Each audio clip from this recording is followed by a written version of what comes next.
नमस्कार, मेरा नाम है नील और दुनिया इस हफ्ते के नए कार्यक्रम में आपका फिर से स्वागत है। हम सभी जानते हैं कि फरवरी 2021 में म्यांमार में सैन्य तख्तापलट हुआ था, जिसमें देश की सबसे बड़ी नेता आंग सान सू की के साथ अन्य बड़े नेताओं को भी गिरफ्तार करके जेल भेज दिया गया था।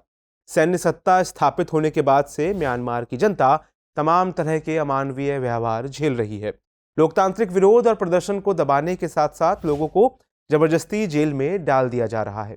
बड़े स्तर पर सेना द्वारा नरसंहार और आतंक के मामले सामने आ रहे हैं। इस संबंध में दक्षिण पूर्व एशियाई राष्ट्र संघ यानी आसियान के सदस्य देशों के विदेश मंत्रियों का इंडोनेशिया की राजधानी जकार्ता में मिलना हुआ। वहां उनकी बैठक हुई।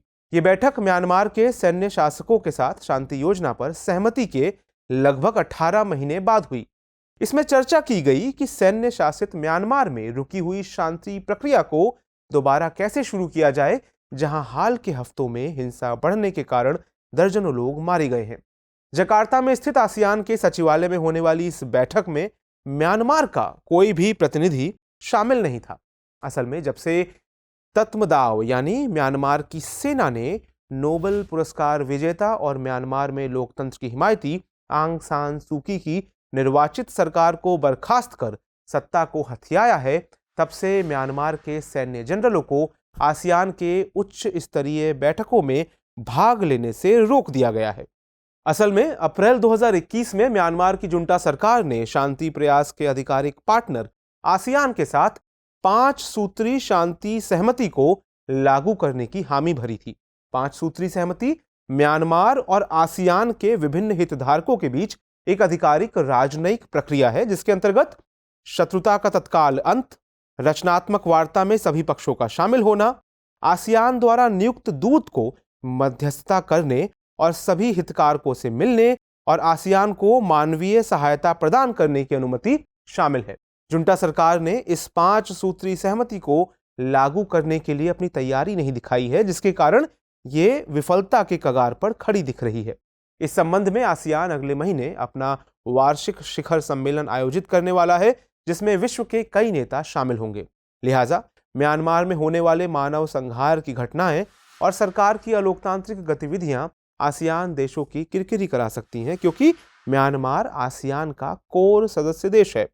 ये बात दीगर है कि संयुक्त राष्ट्र ने आसियान की शांति योजना का समर्थन किया है, लेकिन आए दिन सेना द्वारा म्यांमार में किए जा रहे अलोकतांत्रिक और अमानवीय कृत्य अंतर्राष्ट्रीय समुदाय के धैर्य को ज्यादा दिन रोक नहीं सकते।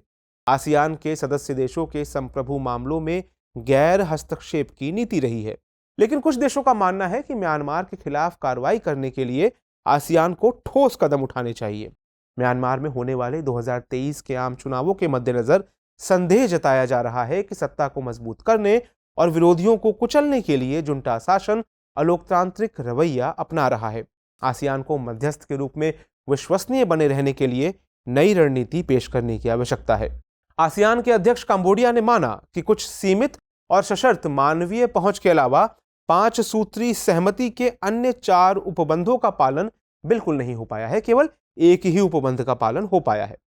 भारत और म्यांमार लगभग 1643 किलोमीटर की लंबी सीमा रेखा साझा करते हैं, जिसके कारण प्रत्यक्ष रूप से म्यांमार के साथ भारत के तमाम तरह के हित जुड़े हुए हैं।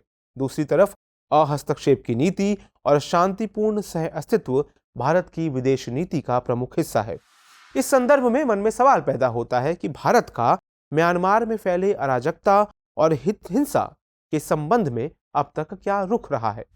शरणार्थी समस्या और राष्ट्रीय हितों की रक्षा के लिए भारत क्या उपाय कर रहा है। दरअसल अपने घरेलू हितों के मद्देनजर भारत लगातार जुंटा सरकार के साथ संपर्क में बना हुआ है।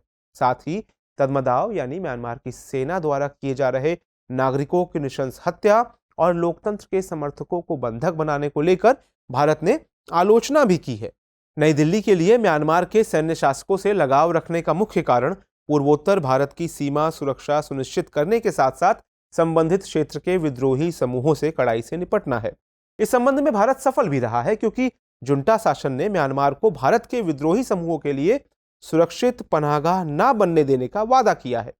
भारत के लिए मुख्य चिंता का विषय मिजोरम में शरणार्थियों की लगातार बढ़ती संख्या है।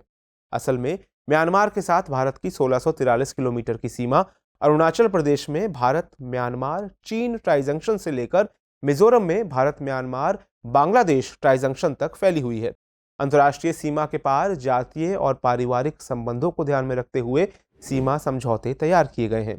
फ्री मूवमेंट रिजीम FMR के तहत दोनों देशों के नागरिक जो अंतर्राष्ट्रीय सीमा के 16 किलोमीटर के दायरे में रहते हैं, परमिट के साथ सीमा पार कर सकते हैं और एक से दूसरे देश में 2 सप्ताह तक रह सकते हैं। म्यांमार के चिन राज्य से मिजोरम में पंजीकृत शरणार्थियों की आधिकारिक संख्या अब तक 30,000 के करीब पहुंच चुकी है, लेकिन कई हजार ऐसे हैं जो पंजीकृत नहीं है। मिजोरम के मुख्यमंत्री जोरमथांगा की पार्टी मिजो नेशनल फ्रंट और केंद्र की भाजपा सरकार दोनों ही नेशनल डेमोक्रेटिक अलायंस यानी NDA गठबंधन के घटक दल हैं।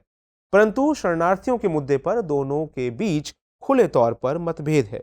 जब चिन राज्य से लोगों का आना शुरू हुआ तो गृह मंत्रालय ने मिजोरम सहित इस क्षेत्र के 8 राज्यों से अवैध घुसपैठ के खिलाफ कार्रवाई करने को कहा, लेकिन जोरमथांगा सरकार ने म्यांमार के लोगों के साथ एकजुटता की घोषणा की और शरणार्थियों का स्वागत करना जारी रखा।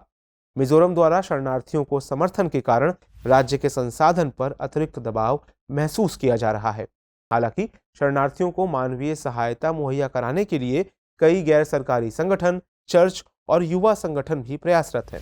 इस संबंध में बताते चलें कि भारत 1951 के संयुक्त राष्ट्र शरणार्थी कन्वेंशन या इसके 1962 के प्रोटोकॉल का हस्ताक्षरकर्ता नहीं है और न ही शरणार्थियों से संबंधित उसकी कोई घरेलू नीति है, जिसके कारण कई बार केंद्र राज्य में मतभेद देखने को मिलता है।